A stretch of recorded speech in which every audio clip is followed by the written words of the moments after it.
Hey, the Jack here. You're gonna watch the YouTube channel now. Get ready for this one. Hey everybody, Bad Jack JW here. I got another revolver for you. This one is a no model. This is actually a military and police model. This is the Model 10 before it became the Model 10. This is a 2-inch barreled snubby. Otherwise it's a known as the 5 screw. This is a K-frame 6-shot snub nose 38, classic Smith & Wesson, American made, vintage 1948. It's in really good shape. Picked this up and there's a little history between me and it. I had done an original video on this a while back, but I figured let's revamp it. Let's redo this video and show this gun again because it is really cool. And this one was a bucket list gun on my list of things to get for a long time. And before I wound up with this one, I actually had a different one. So before we go into that, before we actually get the other one out, I wanted to go over some things with you and show you on this one. Now this one does have its original grips for being the vintage 1948. It has the double diamonds on it, so you got the diamonds in the middle there. You can see them on both sides, and the grips are in fairly good shape for being there how old they are. The checkering is not too worn down on them. There's no big gouges or scratches or cracks in it, and of course it's being a 5 screw. So you got the set screw up here, which is just kind of a smaller, stubbier screw. There's one under the grip, the 2 standard ones here. Obviously that one's standard too, and addition one in the trigger guard. For those of you that do not know what this one does, on the inside here, on the inside of the frame, it holds the tension for the hand, the cylinder stop hand there. So anyway, it's a cool gun. It's a pin barrel, so that sets it back too. That's another way to identify it, other than the 5 screws. And the hammer changed, and the front sight is a little bit different than your other ones. Kind of more like a half of a circle type of a blade sight versus a ramp sight, and of course fixed rear sight. So it is what it is. It's just a U-notch, and you just kind of line it up. It's a nice thick, heavy, well-built revolver. Locks up tight still for being as old as it is. I take it wherever it has been. If it could talk, it could certainly tell us some stories, but it has not been fired too much. It does have a heavy turn ring, but locks up tight as can be. So now previously, this one is the original one that I had bought first. This is indeed a Model 10, a Model 10-5. This one's a little bit worn. The grips are worn. These are the original grips that were on it. As you see, it does not have the diamond in the middle of the screw hole, but and it also does not have the extra 2 screws there, and the finish is a little bit more brighter. This finish is more of a satin finish. This finish is a lot more glossy. Still got the pin barrel, but if you notice, the hammer has changed as well. The hammer on versus the older pre-Model 10 M&P model there versus this one. The hammer is a lot different, and also the front blade, the sight, the front sight. This is more of a ramp sight. Some checkering on it, and you can see that this one is not. This one's just kind of that blade sight. They both have free-floating kind of exposed ejector rods, but they did add the this little lockup right there. You can see there's a detent in there that locks up in the front there, and this one still locks up really tight. Fixed sight as usual, as these Model 10s were. That's the unique thing about these 2 Model 10s, or this one pre-Model 10, this one's a Model 10, is that, you know, they're the 2-inch barrel models. Usually you see like the 4-inch was the usual cop gun, and normally when you think of a snub nose 38, you think of something like this. This is a Smith & Wesson Model 36. This is a J-frame 5-shot. This one's a lot smaller, and you can see, let's give a good contrast here. The size comparison. You can see just about how much smaller it is It's a little bit more slim, and of course the biggest difference is the grip is a lot more. This is called the round butt versus the square butt. Also, the biggest difference too now during this time, obviously Colt also had a hand in their snubby line. This is a Colt Detective Special. This is a 6-shot rather. Sorry, 6-shot.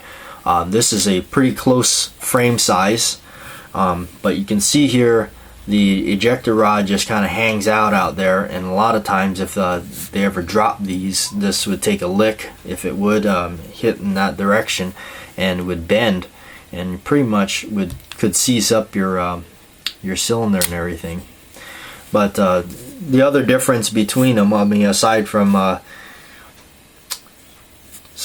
way the cylinder turns, Colts turn clockwise versus these turn counterclockwise. So the cylinder release latch on a Colt is much different. Colt, you pull back and then it pops it open. Smith & Wessons, you push. So, and firing pin is mounted on the frame. I mean on the hammer rather, not the frame. As the newer Smiths, they mounted them on the frame inside there. These are mounted on the hammer there. And this one does have a nice action. It's not too bad. And Smith & Wessons, most all of them, in fact, I've not met a Smith & Wesson revolver that did not have a nice, clean, single action trigger pull. I mean, that hammer just falls. I mean, it feels like there is hardly any resistance whatsoever. Even in this one, I just remember back when I first bought it, that was one of the things that the fellow that previously owned it showed me, and that was in fact, this was the first revolver I ever bought right here, this Model 10, and this is one that I'll keep, and I'll keep all of these because Smith & Wesson snubbies is kind of my thing. Of course, I do like the Colt. You can see the front sight on the Colt is very similar to this one here. Although I must say this, you know, as much as I'm a Colt fanboy, the Smith & Wesson seems a little bit more well built than the Colt, and I know that's kind of almost controversial to say because some people are just diehard Colt fans, and don't get me wrong, I am too, but just seems like the Smith & Wesson just has a tighter lockup, just a much better design. When you actually pop the side plates off of these Colts and look at the internal parts, pretty much they're all the same, from the Detective Special on over to even the Diamondbacks and Pythons. The way that the layout is just seems kind of strange, that they kind of just pile all the parts on top of each other, versus Smith & Wesson's out in the open. You pretty much understand why it, you know, what it does and how it works and everything, versus the Colt. And it's much stronger. The design inside here, it just seems much stronger to me. So rather than the Colt design. Alright, here I popped the plate off here to show you. You can see how the internal parts here work and everything. This right here is the extra safety, more like the transfer bar, if you're familiar with some of the modern handguns. This is what allows the hammer to come down safely and not rest against the primer. This is what stops it from doing so. So inside here you can pretty much see how it all works.